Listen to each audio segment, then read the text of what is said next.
people who have helped us really get to and through our first 40 years as the Immigrant City Archives first and now the Lawrence History Center. Tonight we honor Jim Beauchesne, Joseph Bella, Linda, and Jörg Ziegenthaler.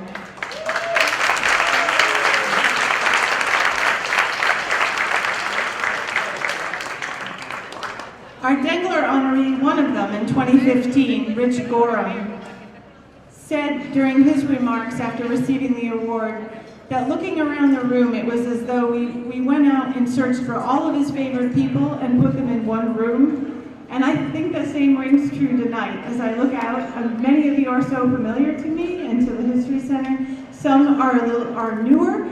We're happy to see representatives from the Methuen Historical Society and the Festival of Trees tonight. And everyone, if we could give them a warm welcome to Lawrence, that would be wonderful.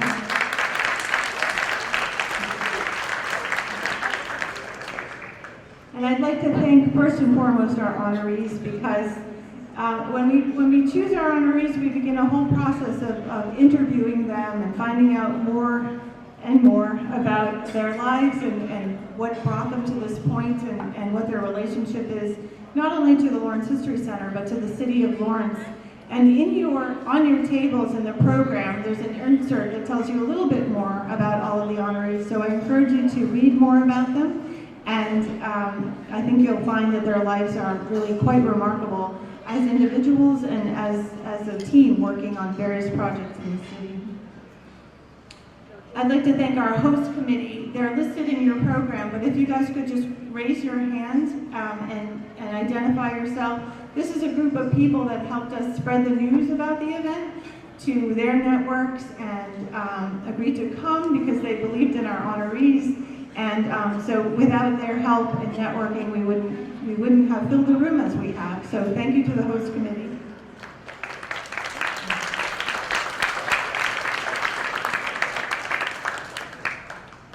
This year has inspired so many people to sponsor the event, people who really believe in the work of both of our honorees and of the History Center.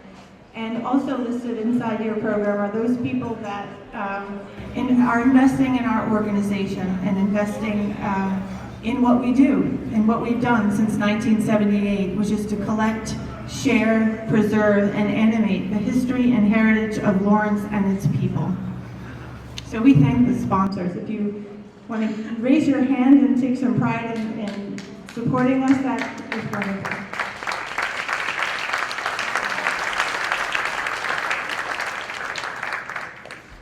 I'd also like to thank a board member named Wimper Barahona. He's a Lawrence High School teacher. He teaches at the Lawrence International High School.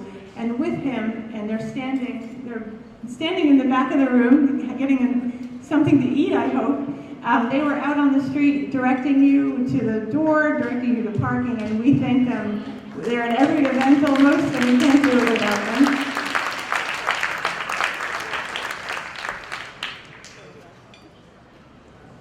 I want to thank the Wobblies for the wonderful music that welcomed us into the space. And but last but by no means least, I'd like to thank our host. Lupoli Companies has been gracious enough to allow us into this space. They're event sponsors, so we're here because of their generosity.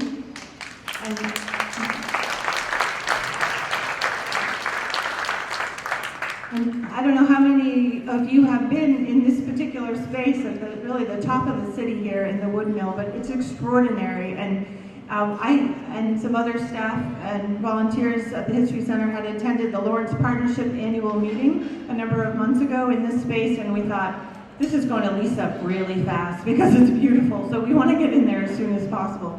And so here we are, and I think it's gorgeous views of all sides of the cities and surrounding towns, so I hope you're enjoying those views. I'd like to introduce the woman who's really helped us through this process of getting into the space, and that's Jerry Lynn Darcy. She's a senior vice president with Lupoli Companies, and she's going to say a few words. This year's honorees, Joe, Jim, Linda, and John, are certainly worth celebrating. Their outstanding efforts and accomplishments exemplify the mission of the center. I would also like to personally thank Susan for all of the work she did to pull this event together. We were honored when she called us about participating. This is a special space. It's the 6th floor of this section of the wood mill. And as you can see, it's very expansive and it's very unique because of the monitor. It exposes all of the natural wood beams here, and the true history, the richness of the city comes out here on the 6th floor. Just to give you a sense of space, this entire area is 60,000 square feet. So imagine we have 6 floors here, all 60,000 square feet, and then you have to multiply that by 4 because this entire building is 1.2 million square feet. So you can see that we have a lot of work ahead of us, and it's a lot of space to fill up. So we can only imagine the immigrants that worked here and what they faced and the challenges they faced on such a large scale, because a lot of this space was vacated after the mills came down. So the parking lots that you see behind me were originally big mill buildings, and it's amazing to look at the past photographs and the history of the city. And I will say that the Lawrence Historic Center really preserves that, and so we wouldn't be able to understand the history and the richness of what we have here and see the photographs if it wasn't for the great work and effort of people like Susan and EARTHA before her. As a young woman, I grew up down the street in North Andover, and Lawrence was a big part of my childhood, not only because my grandparents lived here, but because Lawrence offered one of the area's most vibrant downtown centers. It warms my heart to see so many leaders dedicated to transforming Lawrence into a thriving urban hub. Mayor Rivera has been instrumental in opening many doors to the redevelopment and renewal of this great city. In 2003, our president and founder, Sal Napoli, began what would become one of the most remarkable developments in all of Lawrence. Sal's forward-looking vision for what had become one of the area's most challenged locations, characterized by blight and despair, would become the gold standard for other mill cities in and around the country. There has been a rebirth and renewed interest in older, historically significant buildings such as the one we're sitting in tonight. In many ways, they have enjoyed a renaissance in being repurposed again. This process, known as adaptive reuse, is the tailoring of old structures for new purposes other than those originally intended. As old buildings outlive their original purposes, adaptive reuse offers a process to modify these buildings for new uses while retaining their historic features. Sal Napoli works diligently to improve the economy one job at a time. The Immigrant City Archives in the Lawrence History Center preserves and shares the past. Lawrence was once a thriving mill city with 32,000 men, women, and children working within these textile mills in 1912. Riverwalk exemplifies the hope that these workers had. Hope for equitable wages. Hope for decent working conditions. The charm and character offered by these historic mill buildings is being embraced. Many municipalities, like Lawrence, are now adopting adaptive reuse programs to revitalize existing buildings like Riverwalk, to preserve local history, contribute to economic vitality, to promote small business, and to create more vibrant, thriving neighborhoods throughout the city. The History Center is a wonderful resource, and we are so grateful for the work they continue to do on behalf of the immigrants that have defined this great city. The center highlights the cultural diversity and the ethnicity of the city. EARTHA Dengler's vision, like Sal's, has had a lasting effect on the region that will be celebrated for years to come.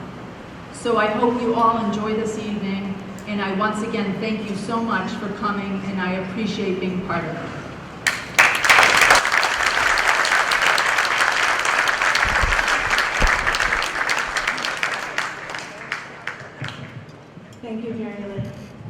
for all the kind words about the History Center. We agree. We agree. So, taller than most. The EARTHA Dengler History Award is aptly named after our founder, EARTHA Dengler. Sadly, EARTHA passed away in 2014, 36 years to the day after having founded the organization as Immigrant City Archives. We began giving this award back in 1998 to spotlight the efforts of people who were bringing not only prosperity, but improving the lives of people within the city. We have many of the previous honorees in the room, and I'd like to call them out, if I may, so that Linda and Jörg and Joe and Jim will see what good company they are joining this evening. So I believe we have Leslie Costello in the room, Patricia Carl, David Meehan, Marianne Paley Nadell, Richard Purington, Chet Seidel, Gary Seidel, Jonas Stunzia, Helen Torrey, Bill Traynor, and Martha Velez.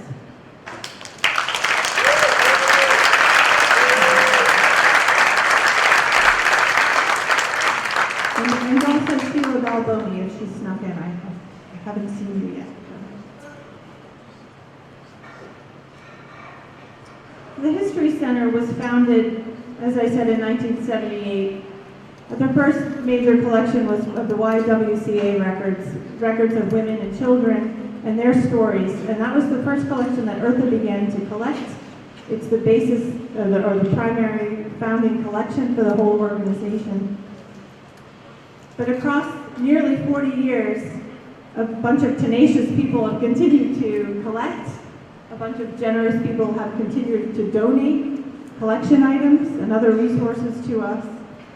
And now we're proud to say that we have a photo collection of well over 20,000 images. I think it's a modest estimate. We have nearly 800 digitized oral histories with accounts dating back as early as the 1912 Bread and Roses strike. And we've collected many other things: organizational records, mayoral records, church records, urban renewal, planning records, hospital, and on and on and on. There's really no topic that you can't research in our collections. At 6 Essex Street in the Essex Company Complex, which is a property listed on the National Register of Historic Places. Lawrence offers opportunity to researchers, as I said, in all topics, from education to immigration to urban planning to women's studies to labor. It goes on. And so how fortunate are we to be able to collect and share these resources with all of you and researchers from around the world. We have a young man from Japan today, from the University of Tokyo. And can you raise your hand? Is he still here? No? Okay. He's been with us all week at the library, who's a really wonderful partner to us, and at the History Center doing research. So we are rich in ways beyond our imagination.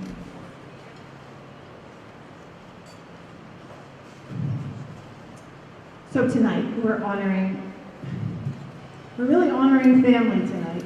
We've honored some very remarkable people across the years, and they become our family. But when we were considering, as we approach our 40th anniversary, who do we honor? And sometimes it's really important to not look out away from your inner circle. Sometimes it's really important to just turn to your left and right and say, you've been here every step of the way for us. You're here during planning of events and programs. You're here at the end of the day when we're cleaning up things. You're giving us ideas. You're giving us, really sharing your passion for Lawrence history with us consistently for decades. And it's really important to recognize people who get you to where you are. And that's, I hope, what we're able to do, to honor people that have been there for us, as I said.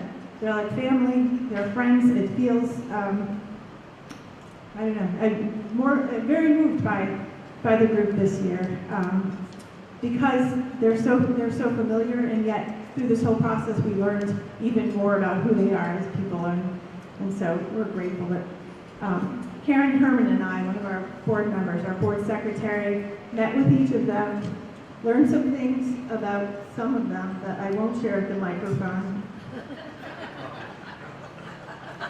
Joseph. And we came up with a summary that sort of melts together. They work as individuals, but they work as a team so often. And so we came up with this summary. Rooted in Lawrence from birth or by marriage, bearing Sicilian, French-Canadian, Russian, Polish, or Swiss heritage. Shaped by childhoods in the city's triple-deckers, its neighborhoods, its parishes, and its schools. Our honorees have worked tirelessly to nurture and sustain the organizations most vital to the dignity and story of our immigrant city. Working apart and often together, Jimbo Shane, Joseph G. Bella, Linda, and EARTHA DENGLER have added incalculable value and staying power to the work of the Lawrence Heritage State Park, the Bread and Roses Festival, the Centennial Committees, and Lawrence History Center, and many others. Their work has provided a steady and unshakable long-term response to EARTHA DENGLER's vision in the founding of Immigrant City Archives, and they have all answered the call that artist Ralph Fasanella made to one of our honorees when asked to autograph a poster. Looking the requester in the eye, Fasanella simply said, "Lawrence needs you." And that honoree was Jimbo Shane. Fasanella said that to Jim.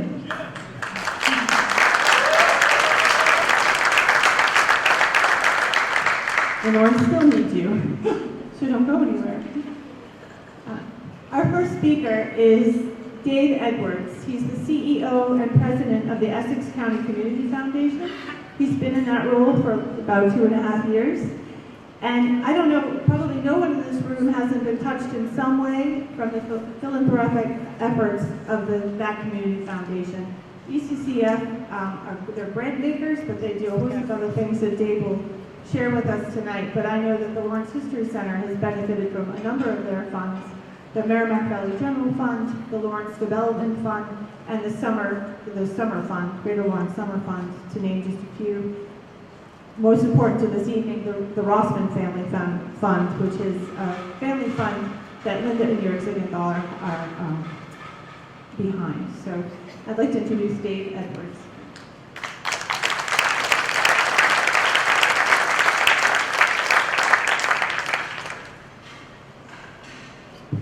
Thank you, Susan. That was cold.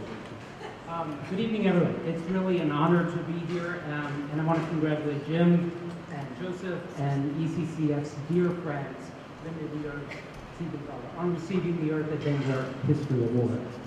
So Susan asked me tonight to speak a little bit about the Essex County Community Foundation and about philanthropy in Essex County in general, which I'd like to do. And I'd like to do that in the context of highlighting the power of personal philanthropy. So in 2006, there was a total of $390 billion, that's $390 billion were given to charities in America. That's a lot of money, and all of those charities needed that. But the most important thing of that $390 billion, $280 billion, or 70%, came from individuals. Not from foundations like ours, not from businesses or corporations, not from bequests, but from individuals, people who care about organizations that they love. People like Linda and Jörg, who support the causes they care about and provide most of the dollars needed to run organizations like the Lawrence History Center. Most of the philanthropic capital in this country comes from generous people, not from groups like ours. While we're important, you do most of the heavy lifting in the county.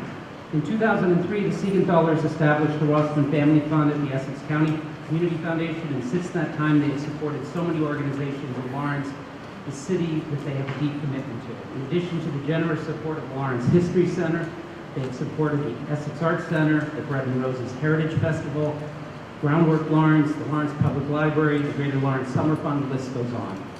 But Linda and Jörg give more than just their treasure. They also give their time and their talent.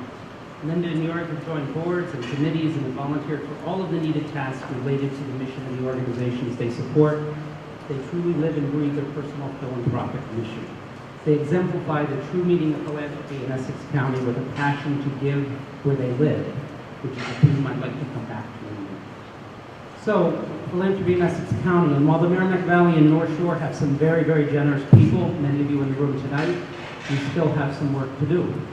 ECCF recently undertook a countywide study assessment of our county called Impact Essex County, which I urge you to check out the website, which contains over 100 indicators on the quality of life in this wonderful region. We found some really good things and things that we need to do some work on. One of the surprises we found is that the level of charitable giving in Essex County is below the state average and well below the national average, for reasons we're still trying to figure out and research. The bottom line is if we could raise our charitable giving in Essex County to the state level, an additional $66 million would be available to the over 1,200 nonprofits in Essex County. If we reach the national level and giving, that number goes up to $400 million. So tonight I'm urging all of us every year just to dig a little bit deeper into our pockets so collectively we can make our nonprofit communities even stronger. The mission of ECCF is to strengthen the 34 cities and towns in Essex County. We're the county's largest grant maker, but we're capable of doing even more. When I came to ECCF 2.5 years ago, we were managing about $26 million in charitable assets. Today, we're over $63 million, thanks to the generosity of people in this community. Our message is a simple one, and I've said it before, we want people to give where they live. I don't have hard empirical data, but I have enough anecdotal data to know that there is way too much philanthropic capital leaving the Merrimack Valley and the North Shore and flowing into the massive nonprofits in the Boston area, all of whom are doing good work and helping lots of folks. But our premise is this, and it's a very simple one. If you live here, and you shop here, and you recreate here, and you work here, you should give here. Thank you.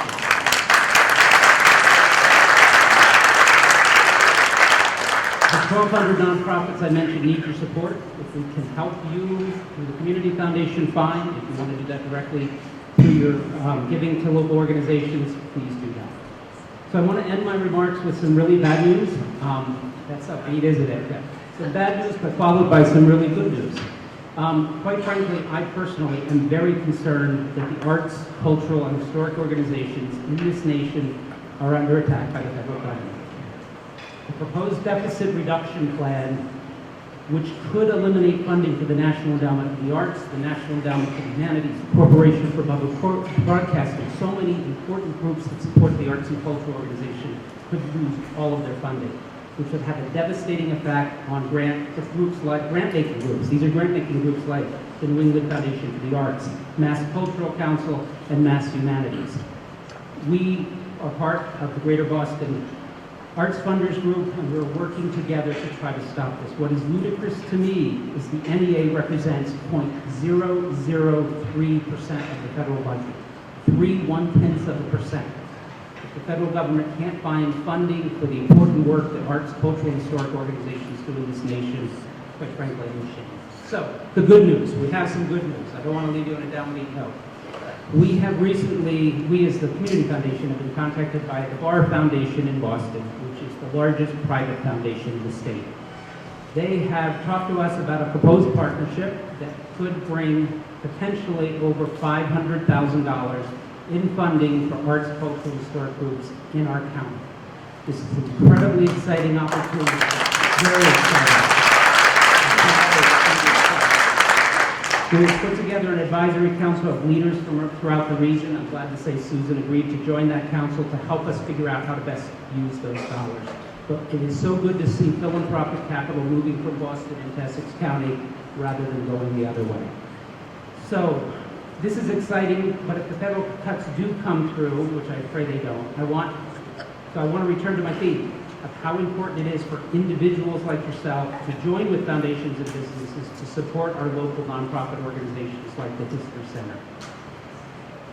If I leave you with one thought tonight, it's the importance of giving where you live. So I urge you to use Linda and Jorg as a model and continue to support the History Center and other great organizations. So thank you for listening to me tonight, and I'll get off my soapbox. Thank you. Okay, Thank you, Dave. So the arts initiative that Dave speaks of, there's currently a survey up on their website, and I posted to our Facebook page a link to that survey. We're calling for data from all people, all creative people in Lawrence to please complete that survey and in the area, because that data will be used in order to determine where the needs are. What do people want? Do they want public art? Do they want help with organizing and fundraising, whatever it might be? If you consider yourself creative, if you're a volunteer, if you are a leader of an organization or an individual artist, musician, however, just get past that first screen where you have to self-identify, align yourself either as part of an organization or as an individual, and get past the first screen so that you can give us more data. As of this afternoon, only 5 individual artists had filled out the survey for Lawrence in the county, and we need many more than that. So please look to our Facebook page, and I'll send it out to our list tomorrow also. So plug for that. It's some really large dollars that could come into the county for those resources. Our next speaker is Sharon M. Pollard, and she's on our host committee today, and she's associated with the Methuen Historical Society and the Festival of Trees, an organization that has a historic preservation grant program that has gifted $1 million. Am I right on that number? Or higher? And Sharon can correct me, but really impressive organization. And so I'd like to call Sharon up to speak now.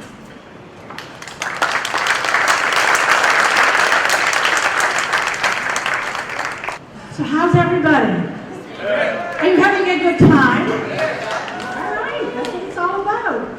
Doing good work and having a good time doing it. So having been introduced by Susan, she mentioned my affiliation with the Festival of Trees, and I'll tell you, as I look around this room, I see thousands of trees. Just saying. I'm not here for that, but that's what I see. So I want to thank Susan and Pam Yameen and the Board of Directors of the Lawrence History Center for having the Methuen Historical Society, the Festival of Trees, and myself be a part of this wonderful evening tonight. And we're really happy to be here supporting our friend Joe Bella. And we praise you for giving Joe this prestigious award. And I know him well enough to know that he is really thrilled. So if I could just start by asking the Methuen Historical Society and the Festival of Trees folks to just stand up, because they love Joe. And they're proud.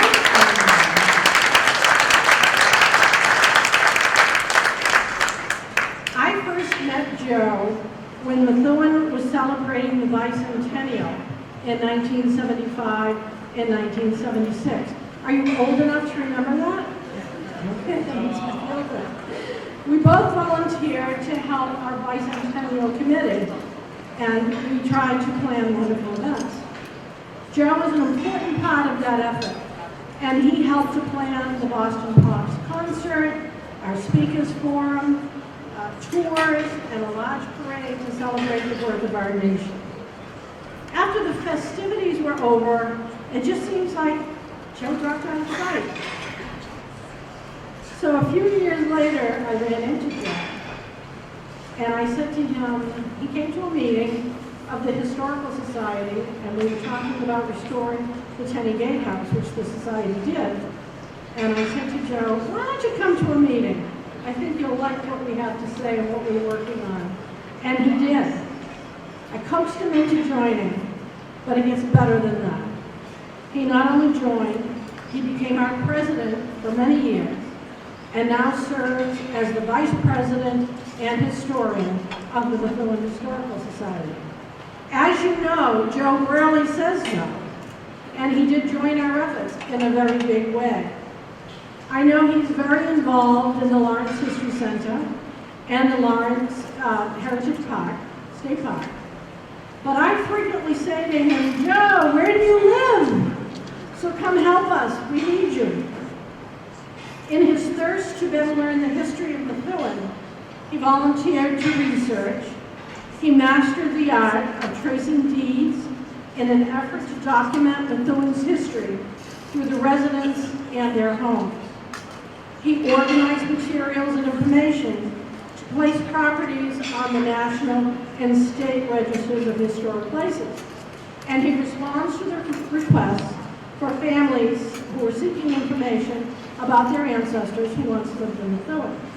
And people write and call from all over the country. So Joe's our go-to man to do all of that research, and he does it with a smile and always a laugh. For many years, Joe has collected, and collected certain historical memorabilia of Methuen, Lawrence, and the Merrimack Valley. So if you need a picture, an object, or a memento of the significant and the insignificant, Joe's the person you go to. He owns Edward F. Searle's family Bible on one hand, and a collection of 20th century milk bottles on the other hand. To me, there's a big difference. But Joe, he loves them all. And as our Historical Society finishes creating the Methuen Museum of History at the Penny Gatehouse, you can just imagine where many of those items are going to come from. Yep, that's right, Joe Bella. The Bella collection will be well represented in our new museum because Joe has loaned the Historical Society many wonderful and precious objects for us to showcase. When we began the Festival of Trees 24 years ago, Joe became one of our best volunteers, a role he continues to this day. For years, he delivered posters and rack cards, as we call them, to businesses all over New Hampshire and Massachusetts. And I believe his efforts contributed to the growth and success of the Festival of Trees. As we prepare to celebrate the 25th Festival of Trees, a big milestone for us, Joe will be there to help plan and have fun at the festivities we will unveil. Our mission is historic preservation. And I think, Joe, that was probably what drew you to us. Plus, planning and executing the largest tree festival in New England is a very fun event. And I particularly want to say this evening that I think you would all, every single one of you, would enjoy volunteering at the Festival of Trees. It's a really happy place, and we have fun doing it. I have always joked with Joe that it's all about the trees. It's my favorite saying. And for our 20th year, Tom and I submitted a tree, we did the paperwork, and we entitled our tree, It's All About the Trees. The committee said, sorry, someone already has that name. Yup, it was Joe Bella. He was the culprit. And I believe he won first place for that tree. You dirty dog. It was all in the name. Today, it is hard to find wonderful people, as you know, to serve on our boards, be our volunteers, and give of their time and effort to make our adventures a success. I don't care what the organization is, they are always looking for people who will be generous with their time and lend a hand. The craziness of our lives, the commitments that we have at work, at school, or with our families, mean it is hard to find people to help us. The Methuen Historical Society and the Festival of Trees are working boards. We have no staff, and the work is done by a volunteer board of directors and our volunteers like Joe. These board members work really hard because they believe in the mission, the purpose, and the goals of our organizations. Joe Bella personifies the word volunteer. How can one person give as much as Joe does? How often we think, can we clone you, Joe? Without Joe Bella, our organizations would be working harder than we are presently to find board members and volunteers to help us. Joe loves history. He eats and sleeps history. And as a person who shares his passion, I am always eager to pick Joe's brain and get answers to the questions of who, what, where, why, and when. Joe is our history mentor and our friend. So thank you, Joe, for all that you do, and most importantly, thank you for what you do for the film. Appreciate it. And it's 1.8 million. Awesome.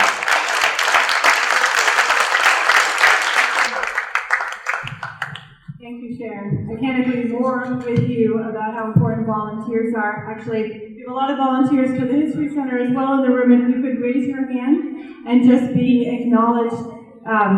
None of our organizations could work without all of you, and most organizations have either no or 1 or 2 paid staff. In the History Center's case, we have 2 paid staff, fortunately, but the boatload of the work is done by volunteers, people who just care about what they're doing, care about organizations, and care about preserving our shared stories. So I agree with you. Our next speaker is Christine Lewis. Christine is this incredible woman who has this energy like no one else that I've met. She takes on, I call her a local historian, but she takes on projects that not everyone might. I mean, she looks at boxing, and she looks at farming and Pleasant Valley, and she looks at really just does a lot of research to find stories that are not the headline stories that we often hear about in history of Lawrence and other places. And so I'd like to call Christine up to the podium, and she's going to say some words.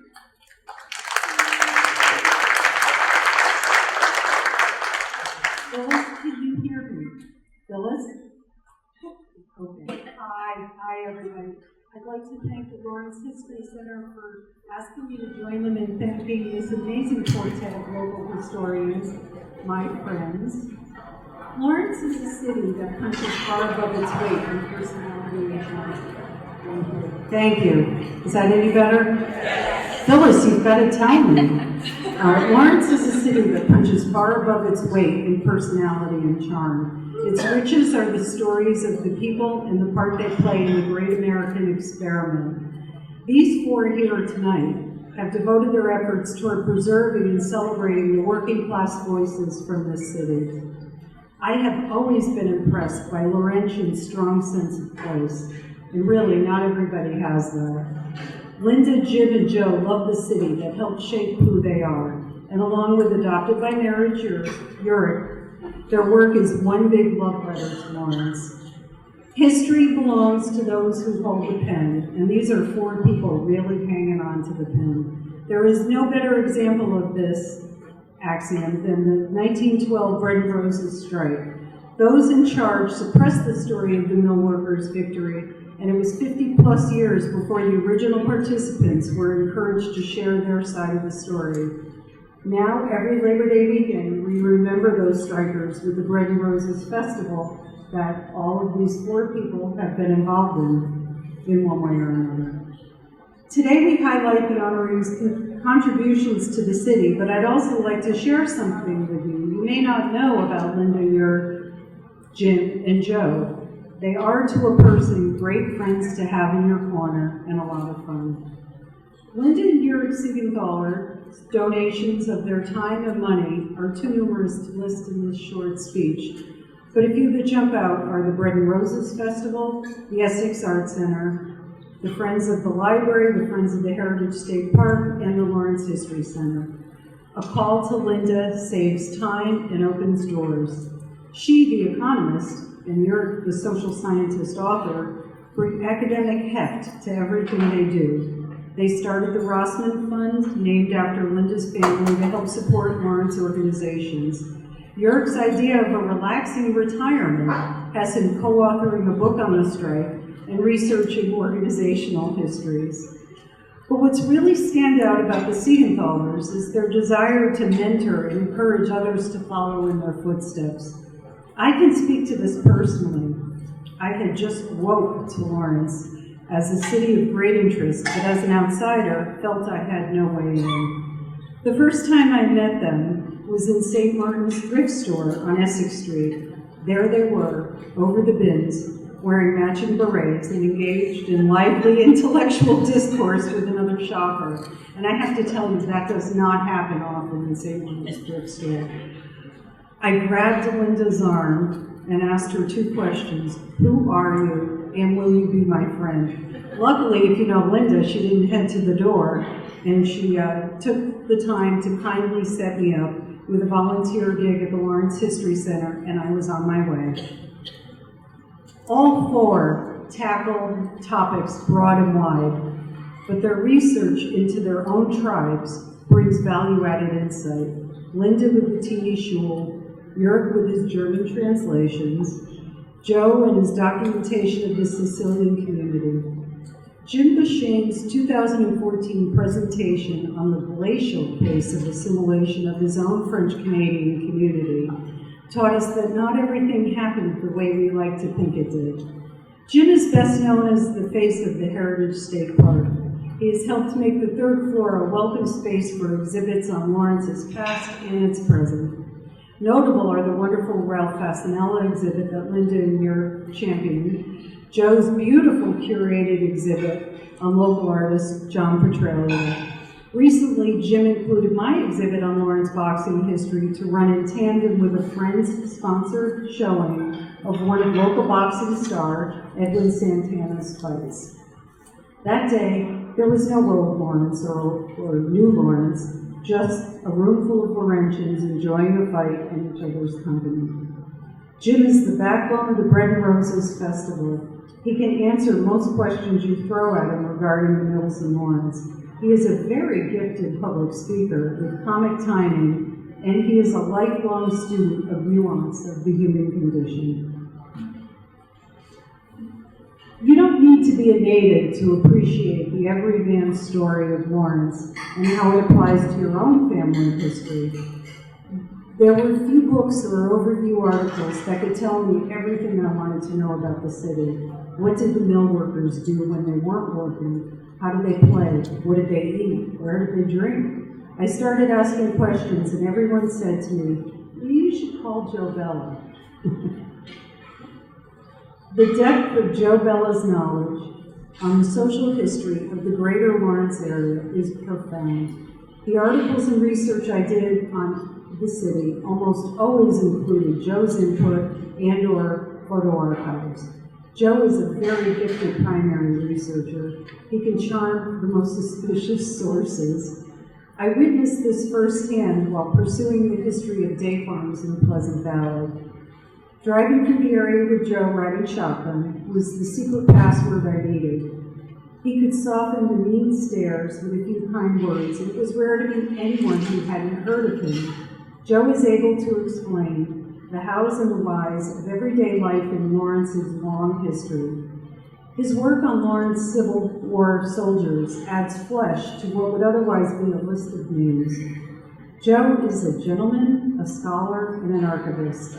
If, like me, you fall hard for this unique history in our backyard, spend time with Joe Bella. I'd like to thank all of the honorees for being my friend and supporting me over the past decade. Thank you, thank you. On behalf of future fellow history geeks, thank you for doing all the heavy lifting so that generations of Laurentians can continue to add their stories. Thank you.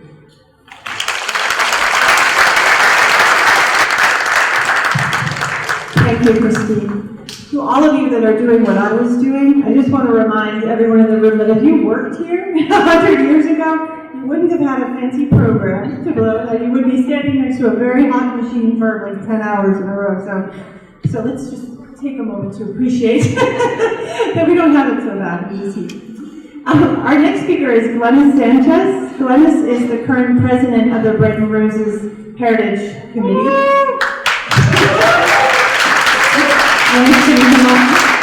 Glennis has worked with, I believe, all 4 of our honorees in some respect related to planning the Bread and Roses Festival, which takes place on Labor Day. And so I believe she has been very well mentored by our honorees. So you want to come on up? Thank you. Good evening, everyone.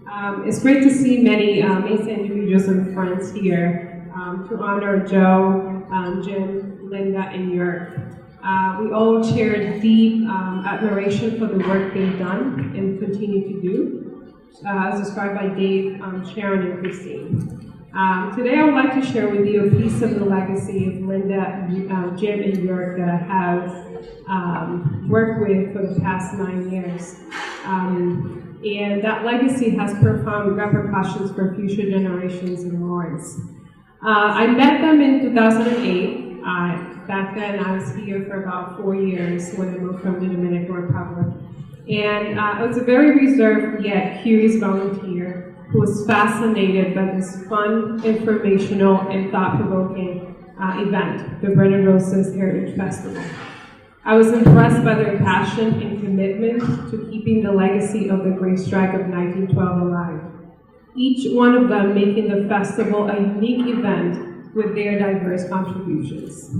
In full disclosure, I was sometimes a little overwhelmed with how much I needed to learn about the history of the strike, its nuances, the larger historical and economic context of the strike, and all that it takes to produce this unique labor and social justice event. My eagerness to learn was met by their deep commitment to empowering and mentoring the younger generation. Every question I asked was answered with exactly what I needed and more. So a theme of my relationship with them is that I always receive more than I ask for. More information, more resources, more people to connect to, more websites to check, more suggestions, more people to connect, more conversation, and more stories. But our relationship is not one-directional. My suggestions and my ideas have been embraced with respect for my vision, for my culture, and the larger community of Lawrence. York, I have deep respect for you as a scholar and as a writer. Your patience and can-do attitude has been critical in keeping the festival alive. Newer elements of the festival, such as the Community Corner and Lawrence History Live, are possible and successful because of people like you, willing to try new and innovative ideas, responsive to the needs and wants of our community. Linda, you're one of the best storytellers that I know. Your ability to share your wisdom and experiences is fascinating. I've met places I've never been to and people I've not physically met through your stories. Thanks for the hundreds of resources and articles you have shared with me over the last 9 years about culture, about art, activism, and reimagining libraries as community centers. Jim, all of you have met you will agree you're very knowledgeable. I may say you're a walking library, but most importantly, you're willing to share your wisdom with unrivaled enthusiasm. When we're doing interviews about the festival, guests will always get the historical context piece. Jim does. You're a treasure to Lawrence. Thank you for nurturing my vision with your institutional memory and commitment to social justice. Linda, Jim, and York, I stand within your shoulders to continue empowering others to fall in love with our rich history, to learn the history of the strike, and to make connections to present-day Lawrence. Because of you, I'm honored to have earned the moniker of the Bread and Roses Lady, or La Muchacha de Pan y Rosas, in our community. Thank you for making space for the younger generation to feel connected to our immigrant city history. The festival is stronger and better because of your commitment to beautifully and masterfully make space for people to fit in and find their voice. Last but not least, please continue honoring our 4 honorees by attending the 33rd Bread and Roses Heritage Festival. Hope to see you all on Labor Day, September 4th. Thank you so much, Glennis. We talk a lot about getting to our 40th year, and I think Glennis is a good example of how we're going to get through the next 40 years. She's representative of many wonderful young people who are taking over the role of storytelling and keeping Lawrence history alive for decades and decades to come.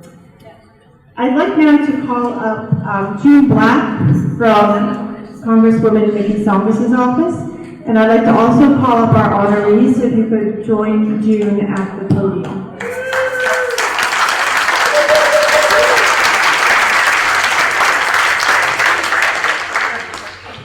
Thank you. It's my pleasure to be here to honor these wonderful folks on behalf of Congresswoman Songus.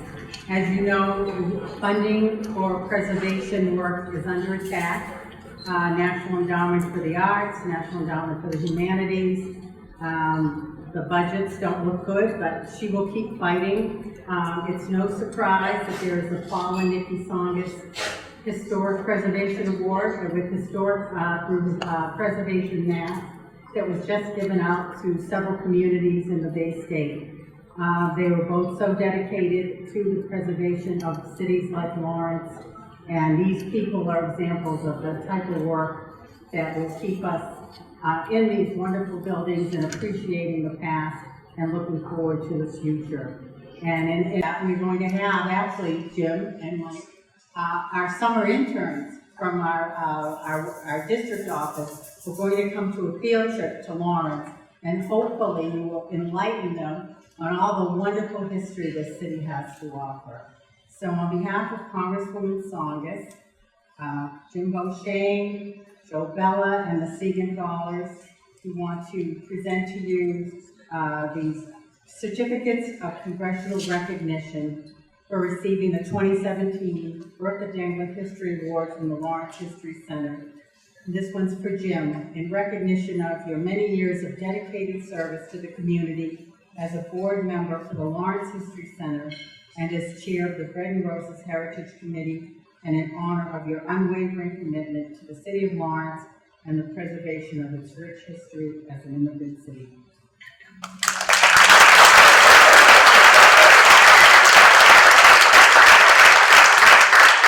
And Mr. Festival of Trees with his tree of tree pins. And if you haven't seen it, it is wonderful. I don't know where he gets them every year, because every year someone wins them, so he has to come up with a whole new supply of tree pins.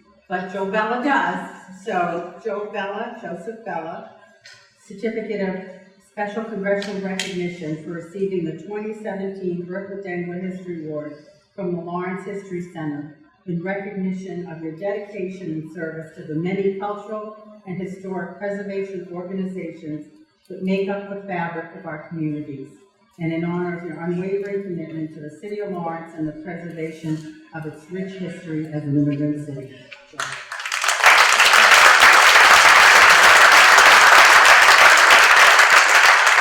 And these two wonderful people, from time to time, we are so fortunate to have them spend so much time in the city of Lawrence. I've also spent time with them down in Washington, D.C., their second home outside of the city, this learned duo who haven't forgotten the city of Lawrence, Jörg and Linda Siegenthaler. These certificates of special congressional recognition for receiving the 2017 EARTHA DENGLER Award in recognition of your dedication and service to the many historic and civic preservation organizations that make up the fabric of our communities and preserving the rich history of Lawrence as an immigrant city. Thank you so much.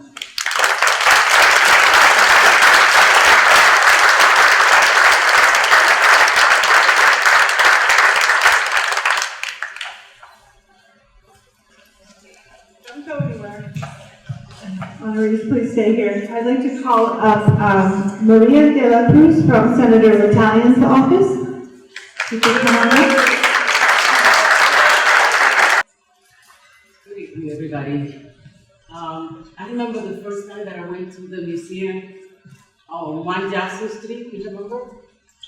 And I saw this museum, and it was like part of the house, part of my life.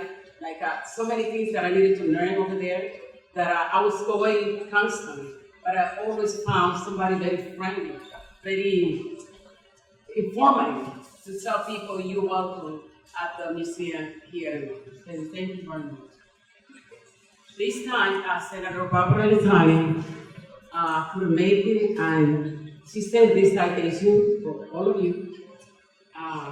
Lisa and Jern, this is a recognition for the EARTHA DENGLER History Award from the Lawrence History Center for your efforts to bring development, opportunity, and prosperity to the city of Lawrence.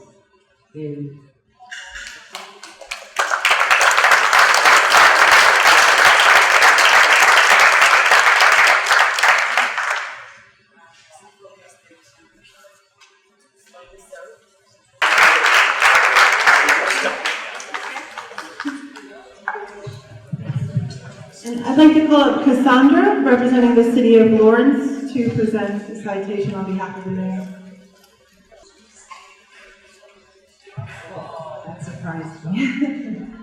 Thank you guys so much for having me here. Congratulations to the recipients. On behalf of Mayor Rivera, it's an honor to be at this event tonight. It's always important to highlight the accomplishments of many leaders in our communities. It helps us follow in the footsteps of how us ourselves can give back to our communities. And with that being said, I'd like to congratulate the recipients tonight on what they have done and their accomplishments in bringing opportunities and prosperity to the city of Lawrence. So with that,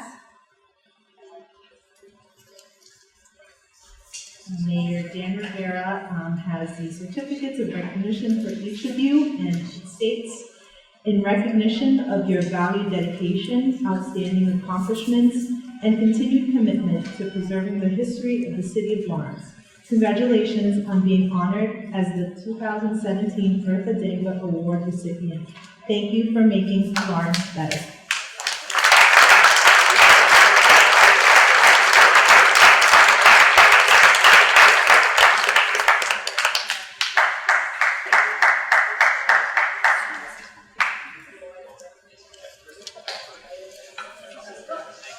And as an employee at the Lawrence Public Library, allow me to say thank you for all that you have done in supporting the Lawrence Public Library as well. It is greatly appreciated. Thank you. Thank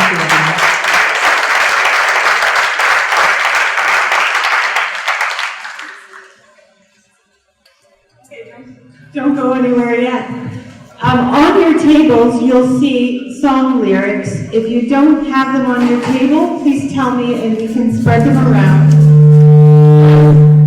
Hey, what's going on? Wobbly's gone mad over there. As has come to be tradition, the Wobblies have written a tribute song to our honorees, and so we will enjoy that now. Hey everybody, feel free to join in and sing if you got the lyrics in front of you, because that's how we want to praise and honor you guys for the great work you've done over so many years for Lawrence, and we appreciate it, and we want to give a little musical tribute for that. So everybody feel free to join in. Ready? Yeah.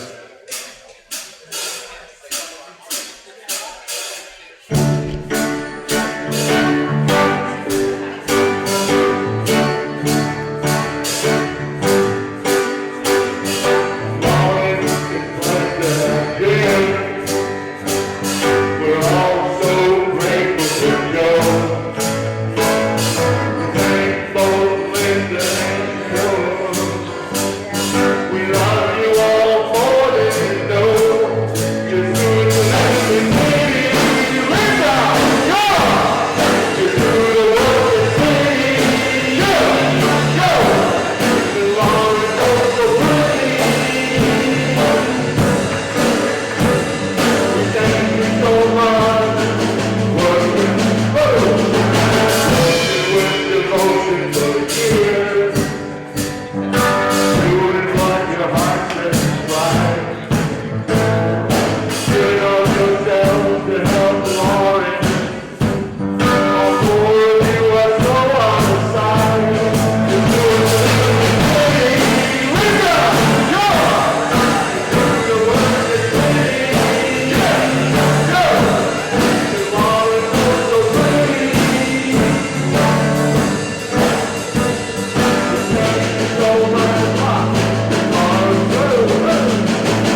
Okay,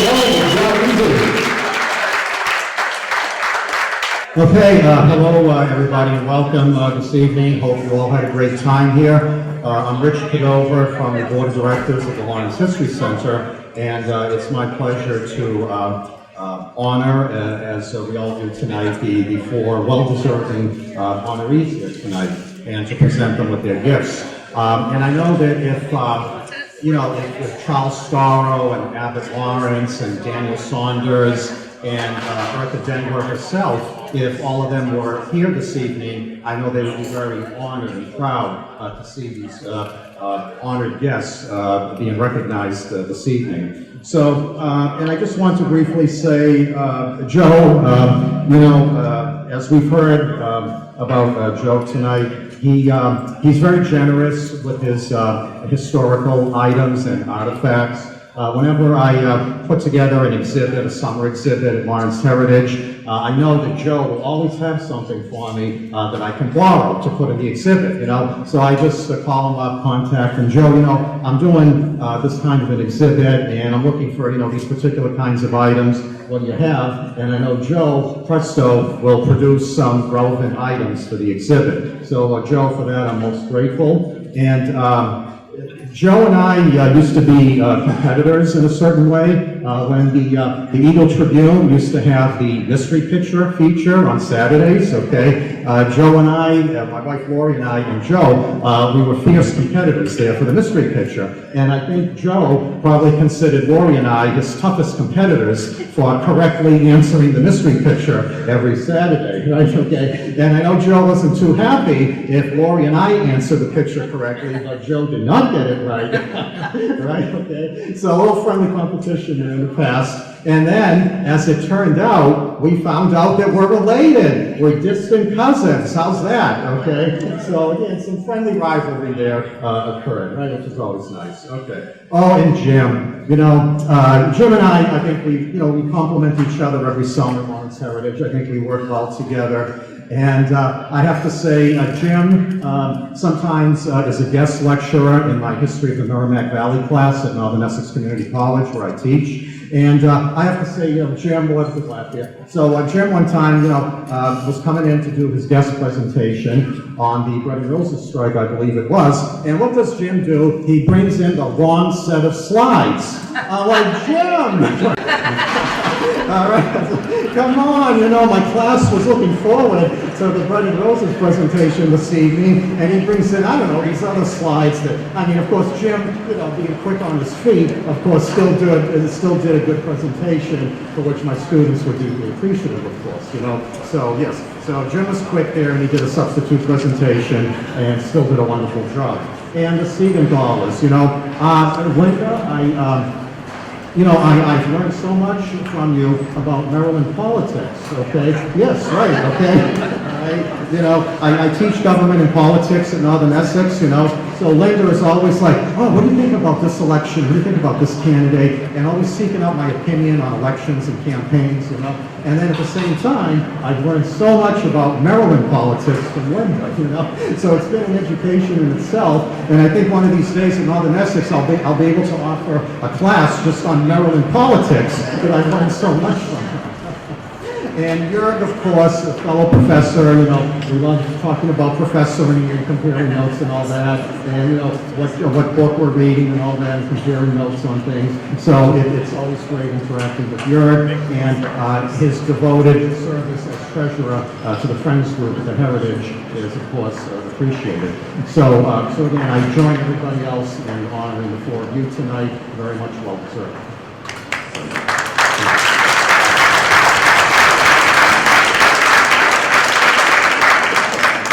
Okay, so we have a book here, a photographic book as gifts for the four honorees, Lawrence and the Mills, photography by Robert Lucier. So Jim, for you.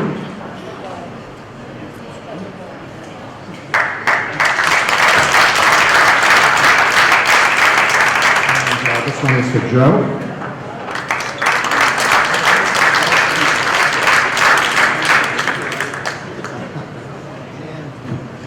And for the Siegenthalers, a book for the two of them.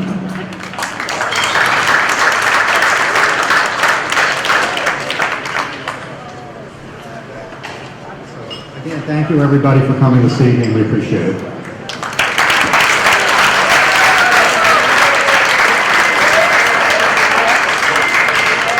Alphabetical order. Thanks for coming out, everybody, and honoring, in particular, the Lawrence History Center and all the great work that it does, and its legendary founder, EARTHA Dengler.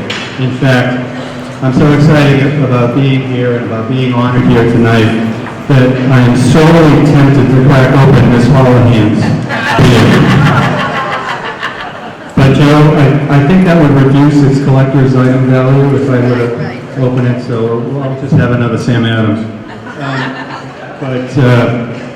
And for those of you sitting next to somebody under 50, tell them what Hall of Hands was, please. Now I have notes, but I'll be quick, I promise. I'm hot too. A few quick thank yous. My family, of course. My mother and father, who showed the way in terms of hard work.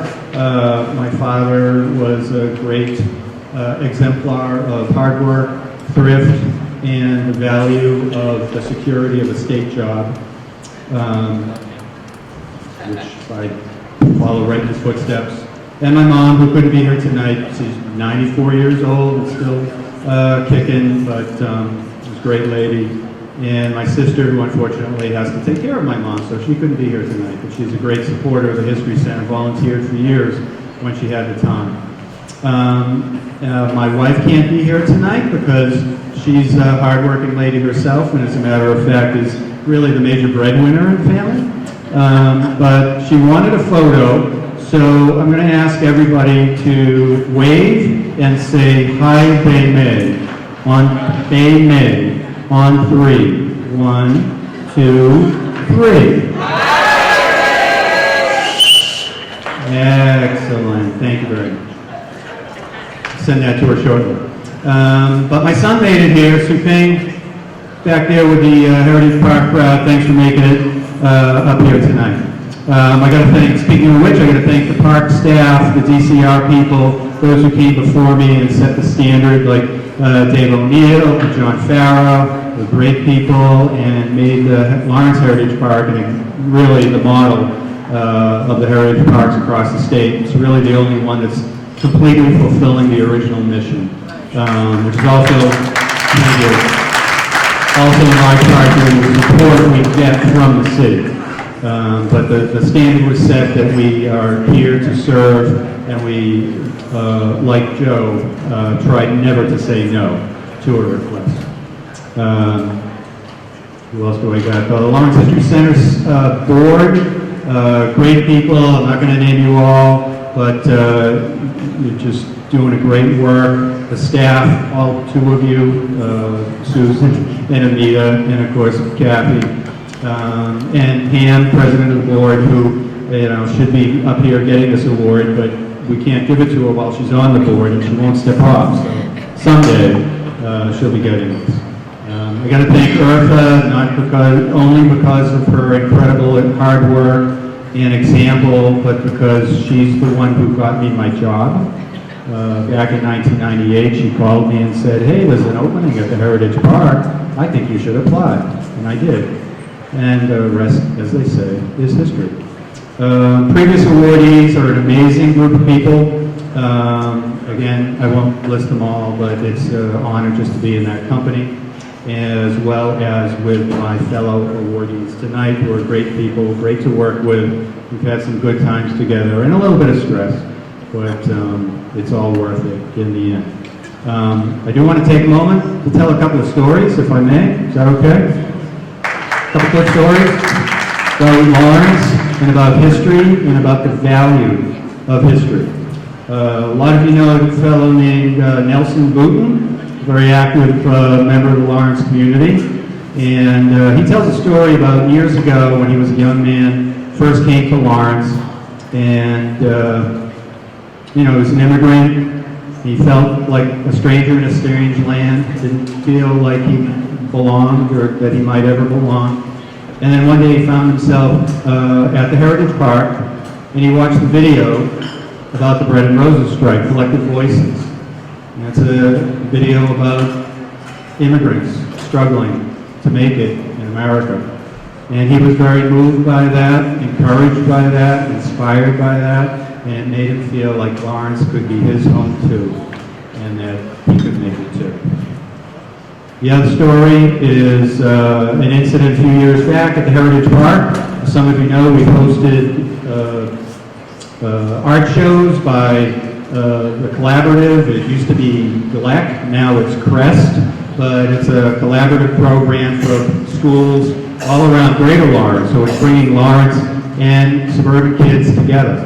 And this particular night, we had a full house, and as it's breaking up, there was a woman and a young girl out in the front lobby of the visitor center, where some of you know there is this giant old safe. And I grabbed the opportunity to do a little historical interpretation, and I went out and showed them some of the documents that we have about the safe and photos and so on. And I showed them a photo, a really famous photo of child labor, of a young boy, 8 or 10 years old, working on a spinning wheel. It was a bobbin board, spinning machine. And the woman, it was an older woman, I think it was grandmother and granddaughter. And the older woman is looking at this photo, and her eyes begin to well up, because she's so moved by the sight of an 8 or 10-year-old boy stuck working in a factory all day long. Now this is a Latina woman with a young daughter, and through 100 years and across cultures, she made that connection to the plight of that boy as compared to what her granddaughter had available to her. So these are some of the things that history can do, and I just love doing it, and I thank you all for supporting it. Thank you.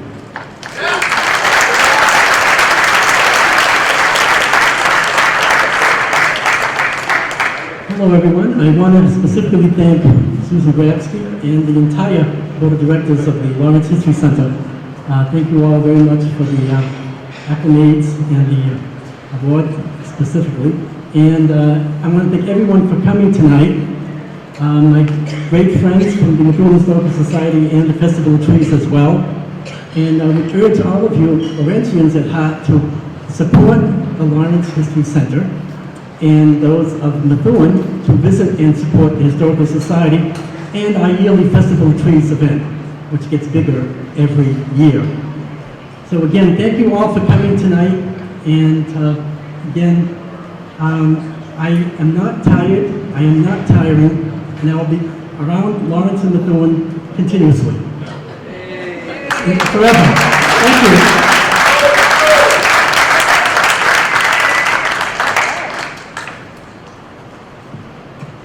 I want to thank everyone for coming. I want to thank my friends from Communication on Sichelum, who I hope to preserve. And I wanted to thank the man with the camera. First, I want to thank my father and brother and sister-in-law. But a man with a camera who really inspired me to love Lawrence was my cousin, Robert Goldberg. He went around the city and took many pictures. And there are just many, many things. The greatest joy I've had coming back to Lawrence over the last 16 years has been working with the younger generation, and I'm really inspired by the future of the city. So thank you very, very much.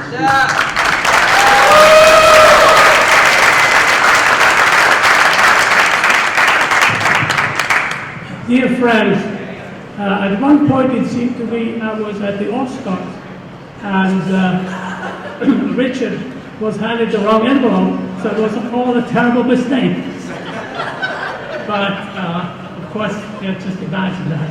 And the reality is that this award was given to us, and I appreciate very, very much the History Center does everything right from the foundations of their center to the outreach to all the accomplishments through the years, through their research activities, and their reputation has grown so much beyond the city, in the city and beyond the city. I'm staying with the Oscar theme just once, a little bit more. Did you know, by the way, that Joe Bella has the Oscar in his email address? His email address has an Oscar in it, so he's well on the way to that. And finally, as you know from the Academy Awards, the people who've been given the golden statue have a lot of trouble fitting all the thank you in the 1 minute they have. So they have to rush and rush and rush. So I'd like to make it simpler and just do two thanks. Once more, the History Center for the award and for the great honor that bestowed on us. And secondly, I'd like to thank the city and the people of Lawrence altogether, themselves, because I came here for the first time in 1967, and so later this fall I can celebrate my 50th anniversary of having been acquainted with the city.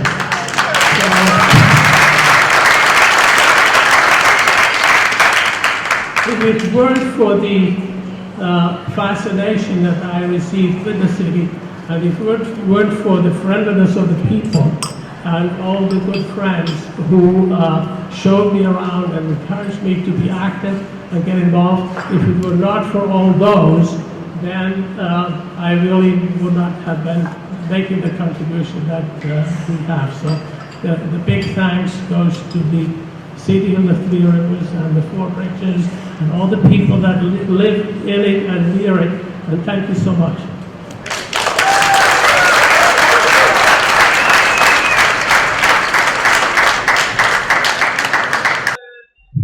Sorry, I was talking.